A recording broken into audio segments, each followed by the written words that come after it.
Hello friends, Radhe Radhe. कैसे हैं आप सभी? और आप सभी को आंवला नवमी की बहुत बहुत शुभकामनाएं।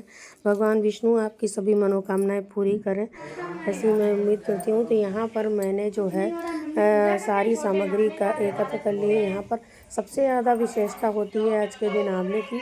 आंवला यहाँ पर मैंने लिए हैं, यहाँ पर फूल लिए हैं, थोड़ा सा मीठा लिया है, थोड़ी सी चंदन लिया है, यहाँ पर धूप बत्ती है, ये एक वस्त्र है और पीले रंग का कपड़ा है, और ये एक माचिस है, और ये घी का दीपक है हमारा, मिठाई, फूल, और ये धूप बत्ती, ये दीपक है हमारा घी का, और ये आंवला है। सबसे ज़्यादा महत्व इन्हीं सब चीज़ों का है, और बहुत सरल सी विधि से मैंने अपनी ये पूजा को किया है। तो मैंने सोचा क्यों ना आप लोगों के साथ मैं अपनी सरल विधि पूजा की ये आपके साथ शेयर करूं। यहाँ पर मैंने थोड़ी सी मिश्री ले रखी है, क्योंकि मैंने सोचा था कि सारे भगवान की पूजा एक साथ करूँगी ना, तो फिर इस तरीके से मैं मिश्री भी चढ़ा दूँगी। तो यहाँ पर मेरे पास विष्णु भगवान और लक्ष्मी जी हैं, क्योंकि आज इतवार का दिन था, मतलब रविवार है, तो हम आंवले के वृक्ष के नीचे नहीं गए, और हमने अपने घर में ही विष्णु भगवान के सामने समक्ष जो है आंवला नवमी की पूजा की है। तो इस प्रकार से मैं विष्णु भगवान को स्नान ध्यान करा रही हूँ, माता लक्ष्मी को स्नान कराया है, और यहाँ पर मैंने उनके लिए एक लाल रंग का आसन बिछाया है, उन्हें वस्त्र पहनाकर मैंने विराजित किया है।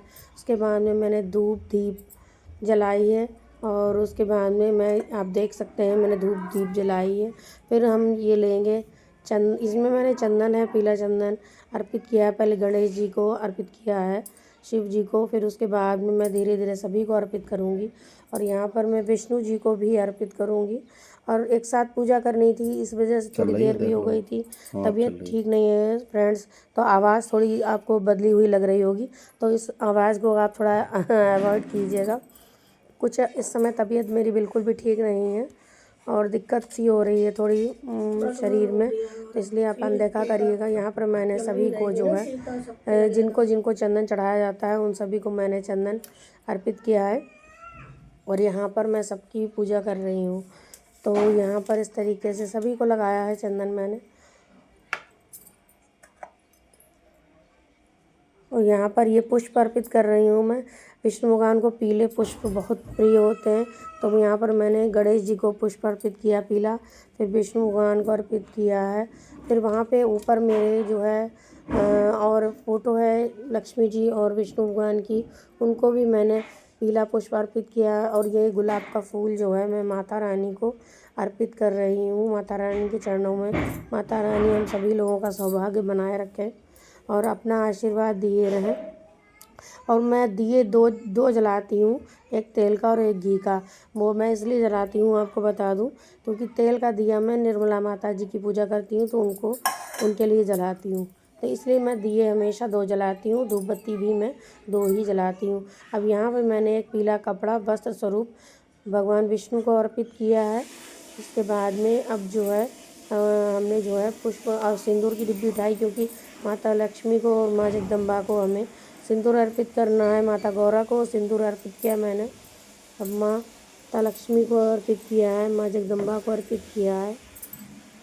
इसी प्रकार सबको जो है सिंदूर अर्पित करने के बाद जिनको जिनको मैं सिंदूर लगाती हूँ उनको सभी को सिंदूर लगा के मैं अपने जो है अपनी भी मांग में मतलब बिंदी लगा लेती हूँ माथे पर, वही उंगली लेके बिंदी अपनी माथे पर लगा लेती हूँ। यहाँ पर मैंने आंवला लिया, क्योंकि आज आंवला नवमी की मुझे पूजा करनी थी। तो आंवला नवमी की आपको बता दूँ कि मैंने आज पहली बार आंवला नवमी की पूजा की है। व्रत नहीं हूँ मैं, लेकिन किंतु मैंने पूजा की है। तो आंवला अर्पित किया है भगवान विष्णु जी को, और प्रार्थना की है कि हम सभी लोगों के कष्ट जो हैं वो दूर करें। अब यहाँ पर मैंने भोग लिया है, मैंने भोग भी थोड़ा सा ही मंगाया था, क्योंकि भोग लेके मैंने थोड़ा सा प्रभु को अर्पित किया है, भगवान विष्णु को अर्पित किया है, सभी को अर्पित कर दिया है इसी के हिसाब से। क्योंकि भगवान को कभी भी जूठा नहीं होता है कि मतलब एक को आपने किया तो दूसरे के लिए जूठा हो गया, ऐसा कुछ नहीं होता है। तो हम जो एक भोग होता है वो हम सभी को अर्पित कर सकते हैं। तो इसलिए मैं यहाँ पर प्रार्थना कर रही हूँ। अब मैं यहाँ पर हाथ में पुष्प लेकर अपने जो है वो आंवले की कथा कह रही हूँ, आंवला नवमी की। तो कथा इस प्रकार है, मैं जल्दी में ही सुनाऊँगी आपको। कि कथा इस प्रकार है कि एक राजा था जो कि बहुत ही धनवान था, जो सवाओं मन आंवले का जो है रोज़ दान किया करता था।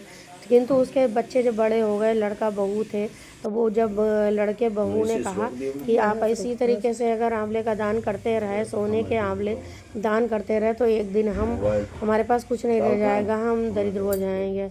तो उनको लोगों को उनके मतलब राजा रानी को ये बात अच्छी नहीं लगी। तो उन्होंने कहा कि नहीं, हम ये करेंगे, क्योंकि हम यही करके ही अपना अन्न ग्रहण करते हैं, अन्न जल, तो इसलिए ये हम ज़रूर करेंगे। फिर उन्होंने कहा कि यदि आप ऐसा करें, अगर आपको करना ही है तो आप हरे आंवले का दान करें। तो उन्होंने कहा कि हरे आंवले का जब दान करने लगे वो रोज़, तब भी उनको अखरने लगा उनके बेटे बहू को। तो उन्होंने कहा कि नहीं, अब आप ये भी मत करिए, नहीं तो इनसे भी हमारा जो है काफ़ी नुकसान हो रहा है, तो आप कृपा करके ये भी रोज़ मत करिए। तो उन्होंने राजा रानी ने कहा कि नहीं, अब हम यहाँ रहेंगे ही नहीं, और ये सब सारा राजपाट, जितना भी राजपाट है, जितना भी धन दौलत है, ये सब तुम्हारे लोगों के लिए छोड़ के अब हम जंगल में चले जाएंगे। तभी राजा रानी जंगल में चले गए, और उन्होंने अपनी जंगल में अपना जो है वहाँ रहने लगे। लेकिन उन्होंने क्योंकि उस दिन आंवले का दान नहीं किया था, तो इस वजह से उन्होंने जो है अन्न जल ग्रहण नहीं किया, और वो थक कर हार कर एक आंवले के वृक्ष के नीचे सो गए। जब सुबह वो उठे तो उन्होंने देखा कि वहाँ पर आंवले का वृक्ष जो था, वो उसमें सोने के आंवले लगे हुए थे।